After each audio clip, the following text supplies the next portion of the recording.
Hi friends, எல்லாருக்கும் வணக்கம். எல்லோரும் எப்படி இருக்கீங்க? நல்லா இருக்கீங்களா? Welcome to Sakthi Saravana YouTube channel. இன்றைக்கி வீடியோவில் ஆன்மீக தகவலில் முருகனை அரை நிமிடம் நினைத்தால் என்ன நடக்கும்? தமிழ் கடவுளான முருகப்பெருமான் கூப்பிட்ட குரலுக்கு ஓடோடி வந்து அருள் செய்யக்கூடிய ஒரு கலியுக தெய்வம். முருகப்பெருமானை வழிபடும் பக்தர்களும் முருகனை வேண்டி அருள் பெற்றவர்களும் உலகில் எத்தனையோ கோடி பேர் இருக்கிறாங்க. கலியுக தெய்வமாக முருகப்பெருமான் விளங்குவதாக நம்பி வழிபடுவதால் ஆண்டுக்கு ஆண்டு முருகப்பெருமானை வழிபடுபவர்களோட எண்ணிக்கை அதிகரித்து கொண்டே போதுங்க. முருகப்பெருமான் எளிமையான கடவுள் அப்படின்றதுனால அவரை யார் வேண்டுமானாலும் எப்படி வேண்டுமானாலும் வழிபடலாங்க. முருகப்பெருமானை எப்படி வழிபட்டால் எளிமையாக அவருடைய அருள் கிடைக்கும்? அதுவும் இன்றைய அவசர உலகிலும் கூட வெறும் அரை நிமிடம் மட்டும் முருகனை நினைத்து வழிபட்டால் நமக்கு என்னென்ன பலன்கள் கிடைக்கும் அப்படின்னும், அப்படி அரை நிமிடம் கூட முருகனை நினைத்து வழிபடாமல் இருந்தால் என்ன நடக்கும் அப்படின்னும் மிக அருமையாக எளிமையாக அனைவருக்கும் புரியும்படி விளக்கி உள்ளார் அருணகிரிநாதர்.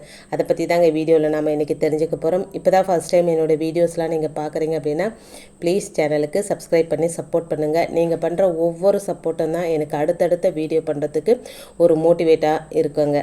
அனைத்து நலன்களையும் தரும் திருப்புகழ் பாடல். இதில் ஒரு அரை நிமிஷம், அதாவது சரண கமலாலயத்தை அரை நிமிஷ நேரமட்டில் தவமுறை தியானம் வைக்க அப்படின்னு சொல்லி திருப்புகழ் பாடல் இருக்குங்க. அந்த பாடலை நான் டிஸ்கிரிப்ஷனில் கொடுக்குறேன். உங்களுக்கு டைம் இருந்தால் அதை படித்து பாருங்கள்.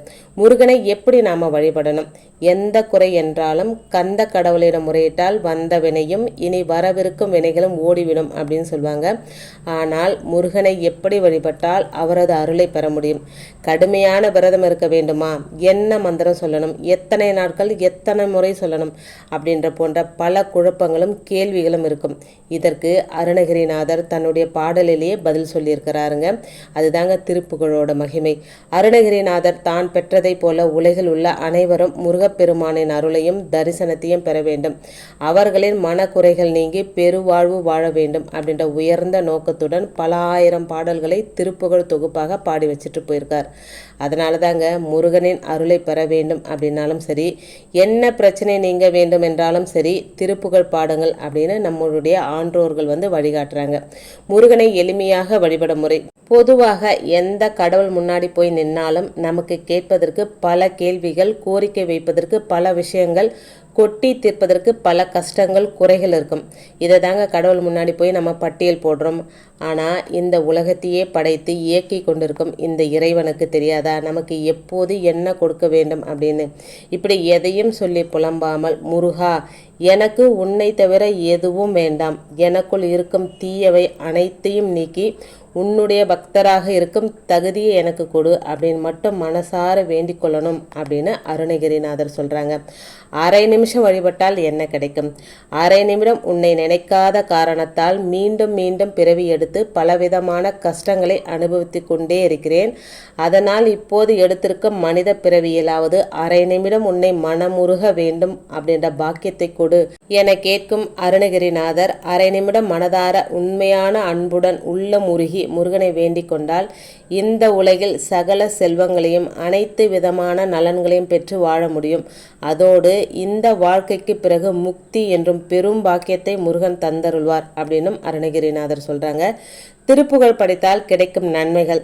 தினமும் மனதார அரை நிமிடம் முருகப்பெருமானை நினைத்து வழிபட்டு இந்த திருப்புகழ் பாடலை பாடி வந்தால் முருகப்பெருமான் நீங்கள் கேட்ட வரத்துடன் கேட்காத வரத்தையும் மட்டுமல்லங்க, நினைத்து பார்க்காத அனைத்து விதமான நலன்களையும் அள்ளி அள்ளி கொடுப்பார் அப்படின்றதை அருணகிரிநாதரை இந்த பாடலில் சொல்லியிருக்கிறாருங்க.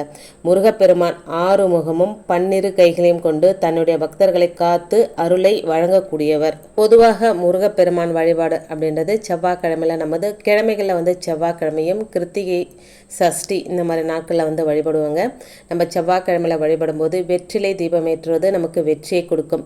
வெற்றிலை தீபம் ஏற்ற முடியாதவங்க செம்பருத்தி இலையில தீபம் ஏற்றினாலும் செல்வம் பெருகும் அப்படின்னு சொல்லப்படுதுங்க. நாளைய தினம் செவ்வாய்க்கிழமை, அதோட சித்ரா பௌர்ணமியும் கொடுங்க. ஒரு விசேஷமான நாள் செவ்வாய்க்கிழமை, முருகப்பெருமானுக்கு உகந்த நாள். அதோட பௌர்ணமியும் வந்திருக்குது. சிவபெருமானை வழிபடும் நாள், சித்திரகுப்தரை வழிபடும் நாள், அதோட வந்து சத்யநாராயணரை வழிபடும் நாள். இந்த மாதிரி ஒரு அற்புதமான நாளாக நாளைக்கு அமைஞ்சிருக்குங்க. உங்களால் முடிஞ்ச அளவுக்கு எளிமையான முறையில் நம்ம வழிபட்டு எல்லா தெய்வங்களுடைய அருளாசையை நம்ம வாங்கிக்கலாங்க. நம்மளுடைய கஷ்ட நஷ்டங்கள் நம்மை விட்டு தூரம் போகணும் அப்படின்னா நாளை தினம் அனைவரும் சித்ரா பௌர்ணமி வழிபாட்டை வந்து மேற்கொள்ளணுங்க. சந்திரனின் ஒளி இந்த பூமியில் பிரகாசமாக விழும் நேரம், நேர்மறை ஆற்றல் இந்த பிரபஞ்சம் முழுவதும் நிரம்பி இருக்கும் நேரம். இந்த சமயத்தில் நாம் வைக்கிற வேண்டுதல் நிச்சயம் பலிக்கும் அப்படின்றது ஒரு நம்பிக்கை இருக்குங்க. செவ்வாய்க்கிழமையோடு சேர்ந்து வந்திருக்கும் சித்ரா பௌர்ணமி நாளில் கடன் சுமைக்குரிய நம்ம ஒரு எளிய பரிகார முறையை பற்றி பார்க்கலாங்க. செவ்வாய்க்கிழமை அப்படின்னாலே முருகப்பெருமானுக்கு உரிய தினம். வாங்கிய கடனை எல்லாம் சீக்கிரம் திருப்பி கொடுக்க இந்த முருகப்பெருமானை செவ்வாய்க்கிழமையில் வழிபாடு செய்வது ரொம்ப ரொம்ப நல்லதுங்க. அதுவும் செவ்வாய் உரையில் நம்ம கடனை திருப்பி கொடுக்கும்போது நம்மளுடைய கடன்லாம் சீக்கிரமே அடையும் அப்படின்றது ஒரு நம்பிக்கைங்க. இந்த செவ்வாய்க்கிழமையில் சித்ரா பௌர்ணமியும் சேர்ந்து வந்திருக்குங்க. அப்போது இந்த நாளுக்கு ரெட்டிப்பு மடங்கு சக்தி இருக்குங்க. ஒரு பித்தளை தாம்பலை தட்டு எடுத்துக்கோங்க. இல்லாதவங்க மட்டும் சில்வர் தட்டு பயன்படுத்துங்க. அதில் வந்து 2 கைப்பிடி அளவு துவரம் பருப்பு போட்டுடுங்க.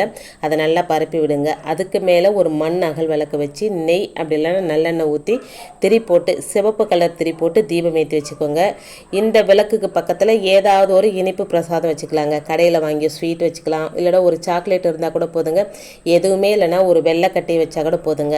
இந்த தயார் செஞ்ச தட்டை அப்படியே வெட்ட வெளியில் இருக்கக்கூடிய இடத்துல வைக்கணுங்க. அதாவது நாளை மாலை சந்திரன் உதயமாகும் நேரம் ஒரு 6:30 மணிக்கு உங்கள் வீட்டு மொட்டை மாடிக்கோ இல்லை பால்கனிக்கோ சந்திர தரிசனம் வரும் அப்படின்னா அந்த இடத்துல கூட இந்த தட்டை வச்சு இந்த தட்டுக்கு முன்னாடி நீங்கள் உட்காந்துட்டு சந்திர பகவானையும் முருகப்பெருமானையும் குல தெய்வத்தையும் உங்கள் இஷ்ட தெய்வத்தையும் நினச்சி உங்கள் கடன் சுமை குறையணும் அப்படின்னு ஒரு 10 நிமிஷம் கண்ணை மூடி ஆழ் மனசோட தியானிங்க. அப்படி சொல்லும்போது ஓம் சந்திர மௌலீஸ்வராய நமக, ஓம் சந்திர மௌலீஸ்வராய நமக அப்படின்னு ஒரு 27 தரம் சொல்லுங்கள். முடியாதவங்க அட்லீஸ்ட் ஒரு 9 தரமாவது சொல்லுங்கள். அது போதுங்க. பிரார்த்தனை முடிச்சுட்டு இந்த சாக்லேட்டை எடுத்து சாப்பிட்டுடுங்க. 10 நிமிஷம் பிரார்த்தனை முடிஞ்சதும் இந்த விளக்கை கொண்டு வந்து வீட்டுக்குள்ளே வச்சுருங்க. எண்ணெய் இருந்து வீட்டுக்குள்ளே இன்னும் கொஞ்சம் நேரம் விளக்கு எரிஞ்சாலும் தவறு கிடையாதுங்க. எந்த ஒரு வழிபாடு செஞ்சு முடிச்ச பிறப்பாடம் நம்ம இனிப்பு வைக்க சொல்கிறது எதுக்கு அப்படின்னா, நம்ம என்ன ஒரு வேண்டுதல் வைக்கிறோமோ அந்த வேண்டுதல் நல்லபடியாக நடக்கணும். நம்ம வந்து வேண்டுதல் வச்சுட்டு அந்த இனிப்பை சாப்பிடும்போது எப்படி அந்த இனிப்பு நம்ம வாய்க்குள்ளே இனிக்குதோ அதுபோல் நாம் வேண்டின அந்த பரிகாரம் நமக்கு இனிப்பான ஒரு நல்ல பலனை தரும் அப்படின்றது ஒரு நம்பிக்கைங்க. விளக்கெல்லாம் எரிஞ்சு முடிஞ்ச பின்னாடி அடுத்த நாள் புதன்கிழமை இந்த தட்டை எடுத்து நீங்கள் சுத்தம் செஞ்சுக்கோங்க. விளக்கையை எடுத்து சுத்தம் பண்ணிடுங்க. அந்த துவரம் பருப்பை எடுத்து தண்ணியில் ஊற வச்சு பசுமாட்டுக்கு கொடுக்கலாங்க. அப்படி இல்லைன்னா உங்கள் மொட்டை மாடியில் பறவைகள் வரும் அப்படின்னா அந்த பறவைகளுக்கு இதை இறையா போடலாங்க. இந்த வழிபாடு அற்புதமான பலனை கொடுக்கும். நிறைய பணம் வேண்டும், சொந்த வீடு கட்டணும், கடன் சுமை குறைய வேண்டும் அப்படின்ற இந்த 3 வேண்டுதலில் எந்த வேண்டுதலை வச்சாலும் அது நிச்சயமாக பலிக்குங்க. ஏன்னா இந்த பிரச்சனைகளுக்கெல்லாம் காரணமாக இருப்பது செவ்வாய் பகவான் தான். அதனால தாங்க செவ்வாய்க்கிழமையில் வந்திருக்கும் பௌர்ணமி நாளில் இந்த வழிபாட்டை நாம் செய்யும்போது நமக்கு கை மேலே பலன் கிடைக்கும் அப்படின்னு சொல்லப்படுதுங்க. முழு நம்பிக்கையோடு செய்யும்போது நமக்கு நல்லதே நடக்குங்க. இன்னைக்கு வீடியோவில் முருகப்பெருமானை அரை நிமிடம் நினைத்து வழிபட்டால் நமக்கு என்னென்ன பலன்கள் கிடைக்கும் அப்படின்றத பற்றியும், நாளைக்கு வந்து சித்ரா பௌர்ணமியில் நம்ம எந்த முறையில் வழிபாடு செஞ்சோம் அப்படின்னா நமக்கு அனைத்து விதமான யோகங்கள் கிடைக்கும் அப்படின்றத பற்றியும் உங்களோட ஷேர் பண்ணிக்கிறதுல எனக்கு ரொம்ப சந்தோஷங்க. ஒரு புதுமையான விஷயத்தை உங்களுக்கு சொல்லி கொடுத்துருப்பேன் அப்படின்னு நினைக்கிறேன். இன்றைக்கி வீடியோவில் நான் சொன்ன விஷயங்கள் உங்களுக்கு பிடிச்சிருந்தது அப்படின்னா ப்ளீஸ் சேனலுக்கு சப்ஸ்கிரைப் பண்ணி சப்போர்ட் பண்ணுங்கள். இந்த வீடியோவை உங்கள் ஃப்ரெண்ட்ஸ் அண்ட் ஃபேமிலிக்கும் ஷேர் பண்ணிவிடுங்க. அவங்களும் பலனடையட்டும். இன்னொரு எளிமையான ஆன்மீக தகவலோடு உங்களை சந்திக்கிறேன். அது வரைக்கும் நன்றி, வணக்கம். Take care and bye friends.